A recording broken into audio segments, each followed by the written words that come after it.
Hey everybody, this is PD from Spinner Rack, and today I'm doing a video on Ronin Book 2. But like with most of my videos, I like to do a semblance of the history of it, of some of the stuff I know. I think I should have looked up more stuff on this, but I'm going to just go through this, right? Because it's got a lot to cover and say, though this is one of Frank Miller's most misunderstood properties, it is one of its most influential at the same time, right? Because Frank Miller at the same time was looking at a lot of, I believe, manga and into Japanese culture. I think the Wolverine miniseries had already come out, so he was kind of hot to death. And at the same time, supposedly, this book was, since he was a part of I think it was Upstart Studios with Walter Simonson and Shaken and Jim Starlin. Simonson, Starlin, and Miller supposedly were going to Marvel with wanting to do something they could own, right? One would be Dreadstar from Starlin. There would be the Star Slammers from Walter Simonson, and supposedly Frank Miller brought Ronin to Marvel, and it's going to be an epic thing, right? That's what I think Jim Shooter said. But at the same time, Frank Miller met with Jeanette Kahn, and he talked about doing this idea of a Ronin, a samurai whose master has been killed. So he had the idea, talked to DC about it, and he just said he wanted freedom. Now you understand. Well, this is my opinion, so I'm just gonna just keep that with a grain of salt, right? So ultimately, Frank. At this period, he's not really doing his own inks. He has Klaus Janson on Daredevil. He had Terry Olson maybe a couple of issues of the What If and the last issue of Daredevil. And he also had what's that thing? He also did Wolverine with Joseph Rubenstein, but that was more breakdowns. And we started to see Frank Miller's inks on, I believe, the reprints of Lone Wolf and Cub. Now, I don't have the exact timeline, but that was my mind. Looking at those images, they were just really amazing. So I believe that was what this project was going to be. It didn't come out exactly like this. It had a whole bunch of different textures that Miller was using. And like this, actually, see the first picture of Wolverine. This is kind of like the pencil breakdown, which had a lot of detail. And if you look at the inked one, it's just some darkness around the edges. Now I'm not going to do something where I do the whole. I'm not going to go through the whole story and try to have you get the highs and lows of the story at the same time. It's going to be too hard to do. So I'm just going to go through this because this is more like just a strong visual piece, right? It isn't, it is kind of. I said it was misunderstood because the hard thing of this is that Miller put this out with DC, and DC solicited this to the comic stores, right? So this would have, big resale type of thing, right? So you would have this issue, and it'd be similar to being able to hike up the price because they had all of it and they would resell it, right? But similar to, I guess it'd be Dazzler or the Further Adventures of Indiana Jones. One of the titles that most comic companies expected to have a stronger resale value. At some point, it did not, right? So it wasn't something that was on the wall when you go to the comic stores after the first initial release. But then again, it wasn't going anywhere. So then that sort of thing of this book, it started becoming a misunderstood classic, right? And only after the time of the Dark Knight and saying this is kind of the origin of Frank kind of getting to do what he wanted, spreading his wings, where we kind of started looking at this again and saying, wow. And Frank would always bring up Ronin, so it kind of got back its place. But in my opinion, I kind of feel like since it wasn't like a big resale thing like the X-Men, and this was direct sales only, so it was no returns. Kind of made this book a little bit harder for the retail, for the people to pump up. But if you read the original issues, the comic pros did quotes, all of them. Anyone who was hot at the time did a quote celebrating Frank, kind of letting the fans know that, you know, this is a solid property. But like even any property that's like a pro's choice doesn't mean it's going to be sold like our Atari Force, right? So here we go. We're just going to go through, and there's some different textures, right? So we have Ronin here, and we have, obviously we've seen it in different colors, and this is how the covers would be. You would have book one, and then on the back, you would have like the quotes, right? And it starts off here, and I think it's in Japan, right? I'm just gonna assume that, right? And this story basically goes from, let's see, the dark future in Japan. Yep, I was right. I got it right. Wow, that's crazy. Right, it's been a while since I looked through this. You see Ronin with his master, right? We see that he has style, but it's not effective. His master's is set, but he teaches him something about the sword, right? And they're going to deal with Agatz, who's right here.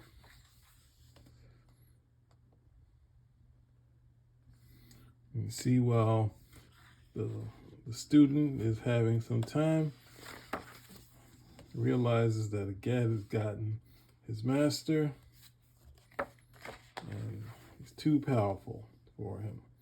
And they scar Ronin, right? And this is one of the images that kind of sold the selling the book. And Frank, this is like, you know, this is something similar to Klaus Jensen's line. It's not exactly like it, but it's close, right? And then we have a moment where we go into this character, Billy, who has no arms and legs, but they're all electronic. It's in the future of New York City, right? So I'm getting too much into the story, but with a very dark future, right? And you see these textures. These kind of textures would kind of stick with comics in one way or the other, not just this one. And this would be, you see some of this is trying to encompass the city with these kind of futuristic but organic type of things in here, and a lot of, you know, some zips with a lot of different futuristic type of things. These real sort of, not exactly Blade Runner, but in that field of having the holograms here type of stuff. And Frank was pulling out kind of all the stops visually, right? And this character, Billy, he can create these arms that is utilizing to do things with. And when he goes to sleep, we have these jumps to back to Japan, right? It was a feudal Japan. And the Ronin is fighting, and he talks to his master, and he's fighting against all the Agatz monsters, right? You see all these cool sort of fights. So this is what we first got. So ultimately, the book, it was all that. The fans would have just ate it up, right? But it led to, like, everything is in this first one. Like, it's really gave you everything you wanted. Rob Liefeld has stolen that one. Like, you don't, I get it, but you don't take, like, this type of image, in my opinion. You kind of turn it on its heels if you're going to do something like that. But, you know, and as this happens, their death scene, the Gad is like sending them to the future, right? So where have we heard that before, right? So this leads them. The Gad goes in there and he does his thing. Billy is using his arms against forget, but he's calling Billy Ronin. And it's just like, and then you see something happening to Billy, right?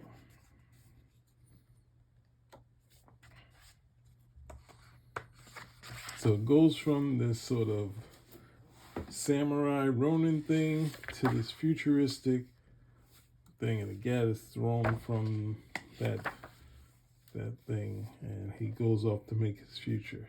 But at the same time, someone else was thrown off, and that's the Ronin is in the future, right? So one of the things, before I go too far in this, so you can see this is the future. It's this kind of organic, ornate type of stuff. I think Byrne called his Argle Bargle. But Ronin is in the future. I think that's Casey. She's a big character. No, I don't know, yeah, Casey. She's kind of, I think it's Casey. I could be wrong, right? And then we get another side of New York. It's like really cool stuff that Miller's doing. So visually, it's just really a strong piece. And I wanted to do one other visual to show you guys before we get into anything else. But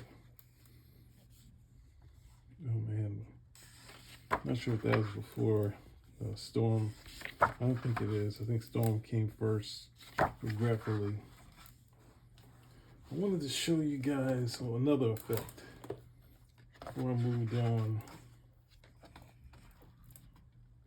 But yeah, it's just like this piece is just visually one of the stronger pieces that Miller did. I think people kind of wishing for a more straightforward story, but I think as is,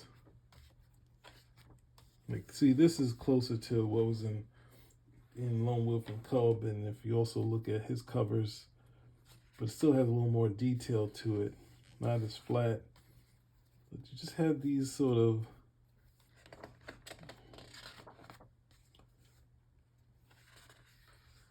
really cool effects here. And I wanted to get to the black usage. So you see this thing growing, getting more messy. So it's kind of, you don't know, it's technology. Some of this is like cave-like. So it has a, that's like, I wanted to look for what it's just like something else in here.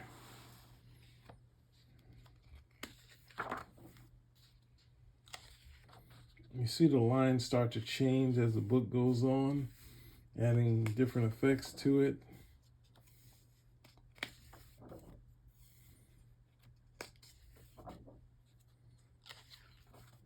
So visually, it's just like, and I think, yeah, that's one. Good Lord.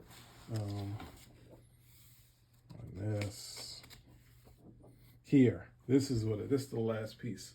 You would see. I think Arthur Adams used this a lot for his Warlock, this sort of like a negative image, but he used that for taking, which was I guess Bill Sienkiewicz wasn't exactly like this, but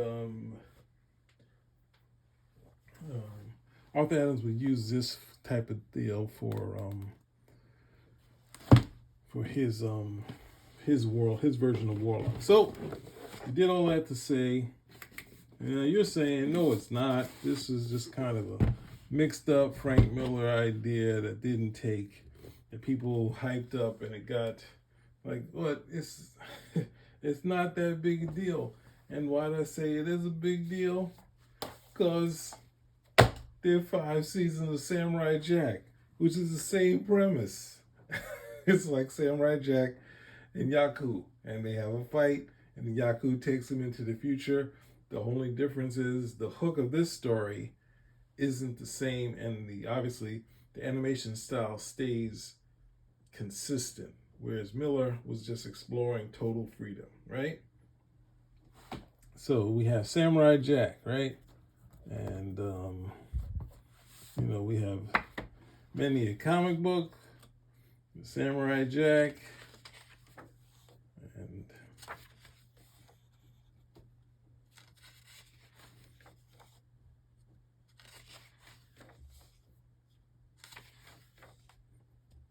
get the history. I think this is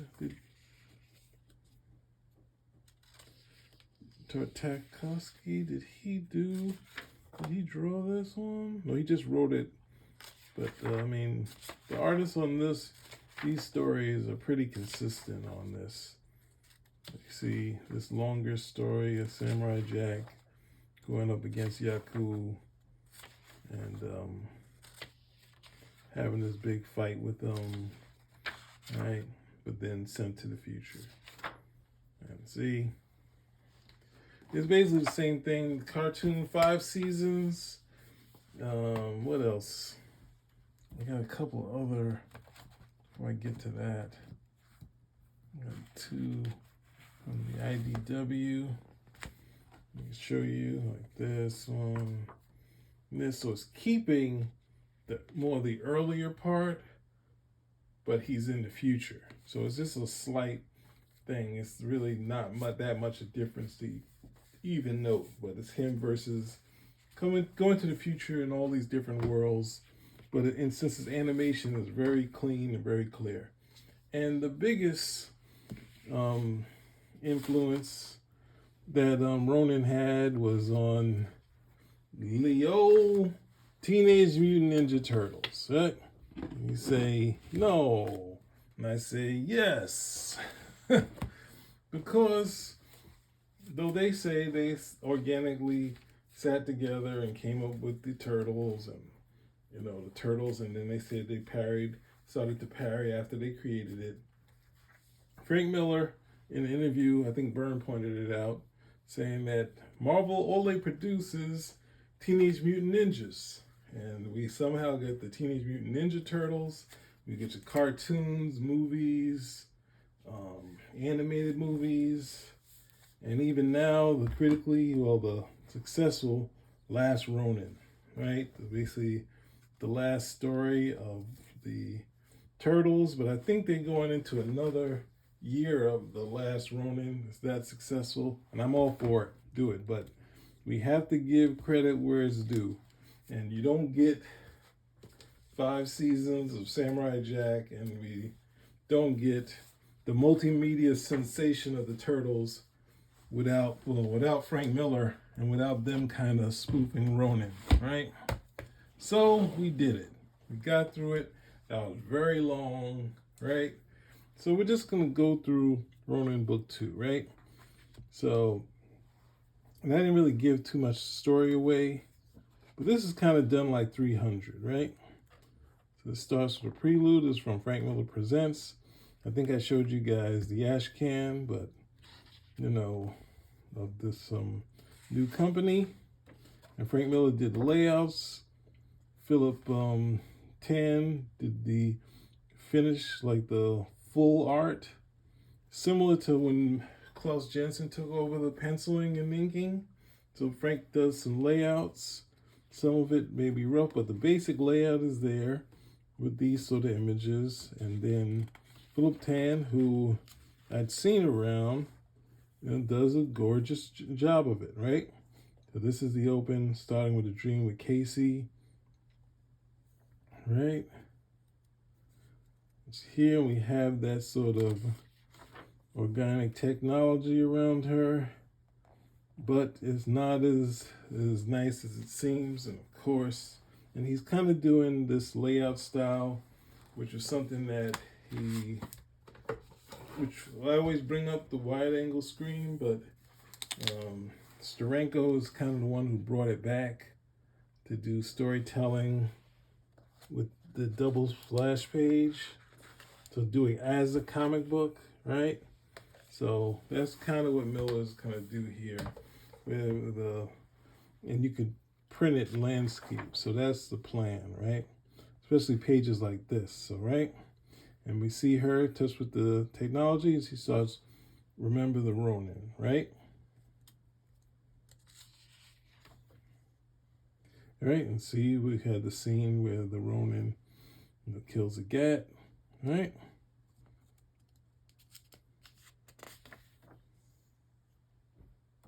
Meets, and then the scene where, I don't think that was in the original, and Ronin book 2. Layout C, art by Philip Tan and Daniel Henriques and John Workman, right? Doing the lettering, right? That's probably one of the best letterers out there, right? So we have Casey and the child, which we're guessing is either if you go by Ronin or Billy's child, right? See, and he calls him. He's named the child. She's named the child Billy, right? So it'll be like a junior, or we don't know. Who knows? Because Ronin kind of ended on a cliffhanger, which I didn't reveal. But we see just gorgeous travel to the wacky future, right? And we get to see, like, look at this stuff. Like, so this is different from, like, Frank Miller. I think my last bit in my long history, Frank Miller kind of, after Sin City, kind of moved away from just doing, like, the Sin City was unconventional, but the storytelling was as meat and potatoes as you could get, right? And now, post like Dark Knight Returns and stuff, he's kind of been very loose with his storytelling and his stories, just kind of doing visual pieces, especially if you see Xerxes, which is just all visual, like it's almost like hieroglyphics, right?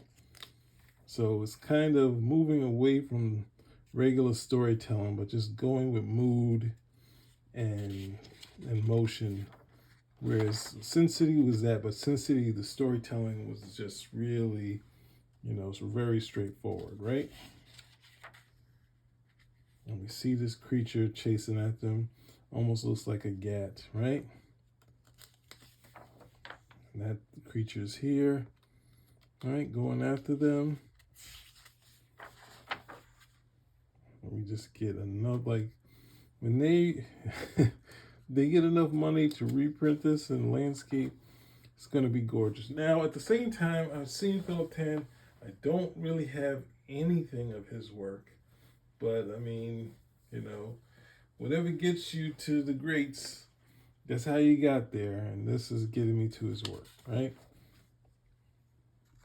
And we see, something's going wrong, right?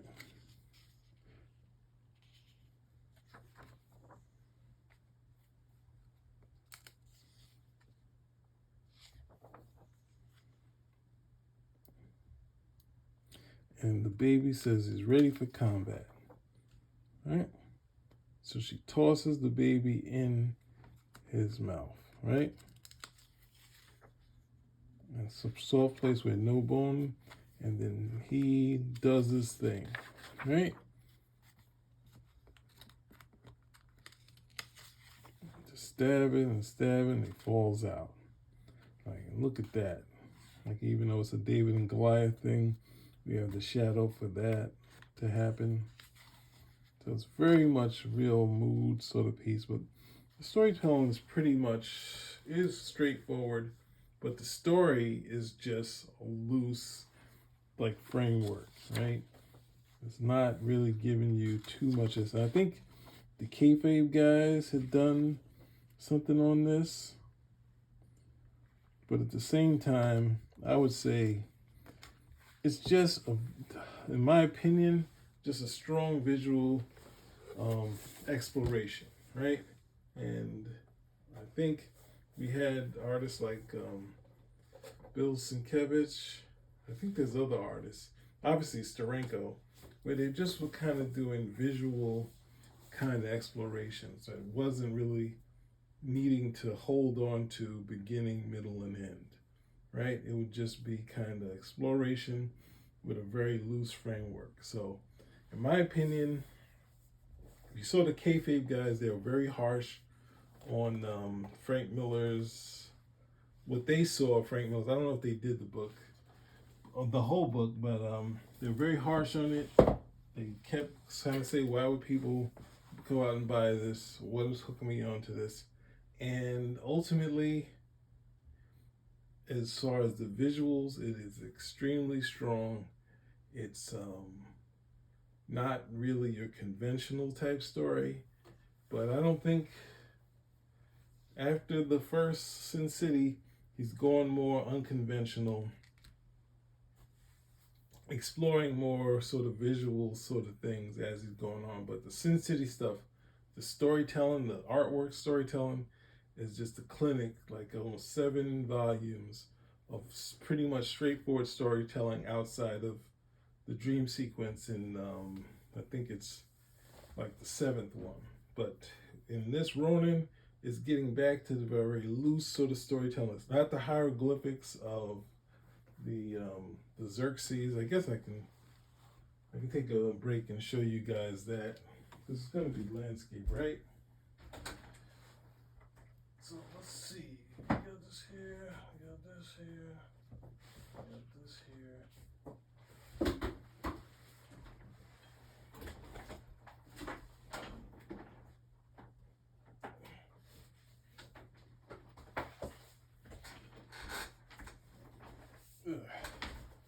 So my last bit.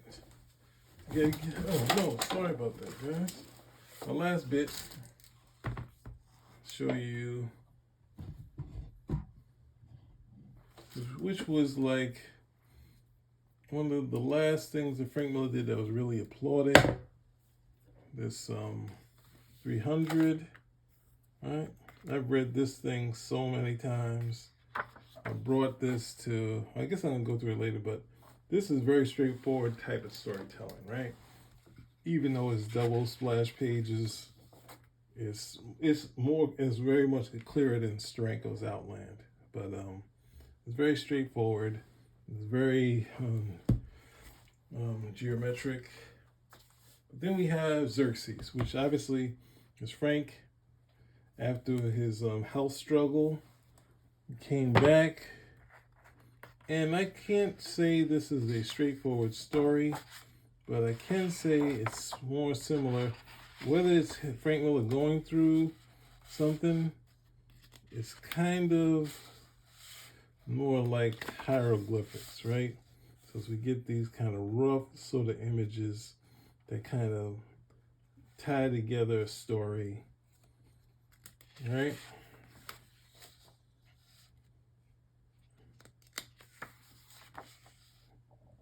And just get imprints of what's going on. But yeah. So whereas the other one was a little more, actually, man, I haven't looked at this in a while. I think it's time I go back and read it. So I might come to that. So I'm a fan. I just say he's given so much to you, even if you're iffy on that. He's given so much to the fans. He's still out there doing work. He's got a new Sin City, 2 new Sin Cities coming out. So I would say check it out, right? And leave your comments. Spin Rack out.